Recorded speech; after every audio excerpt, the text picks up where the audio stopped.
കയ്പമംഗലം 12 ദേശീയപാതയിൽ സ്വകാര്യ ബസും ബൈക്കും കൂട്ടിയിടിച്ച് ബൈക്ക് യാത്രികൻ മരിച്ചു. ചാവക്കാട് കടപ്പുറം സ്വദേശിയും എടമുട്ടത്ത് താമസക്കാരനുമായ അറക്കൽ വീട്ടിൽ റഷീദിന്റെ മകൻ മുഹമ്മദ് അനസാണ് മരിച്ചത്. ഇന്ന് വൈകിട്ട് 5:30 കയ്പമംഗലം 12-ലായിരുന്നു അപകടം.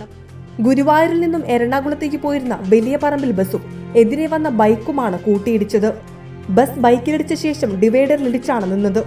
ബസ് ദേഹത്തുകൂടെ കയറി ബൈക്ക് യാത്രികൻ തൽക്ഷണം മരിച്ചു. കയ്പമംഗലം പോലീസ് സ്ഥലത്തെത്തി മൃതദേഹം കൊടുങ്ങല്ലൂർ താലൂക്ക് ആശുപത്രിയിലേക്ക് മാറ്റി.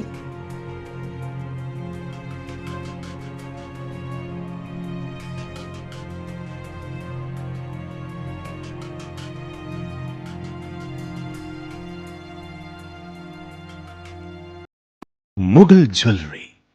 സുവർണ സ്വപ്നങ്ങൾക്ക് പൊന്നിൻ സാക്ഷാത്കാരമേകിയ മുഗൾ ജ്വല്ലറി ഇപ്പോൾ നമ്മുടെ 3 പീടികയിൽ.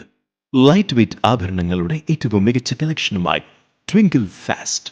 1000 രൂപയിൽ തുടങ്ങുന്ന കിഡ്സ് കളക്ഷൻസ്. വിവാഹ പാർട്ടികൾക്ക് സ്വർണം ഹോൾസെയിൽ വിലയിൽ. 916 സ്വർണ്ണാഭരണങ്ങൾ മാറ്റിയെടുക്കുമ്പോൾ വിലയിലോ തൂക്കത്തിലോ മാറ്റമില്ല. ഏറ്റവും പുതിയ മോഡലുകൾ ഏറ്റവും കുറഞ്ഞ പണിക്കൂലിയിൽ സ്വന്തമാക്കാം.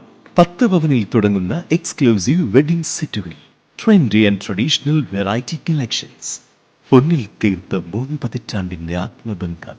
മുഗൾ ജ്വല്ലറി, 3 പീടിക and Tripura.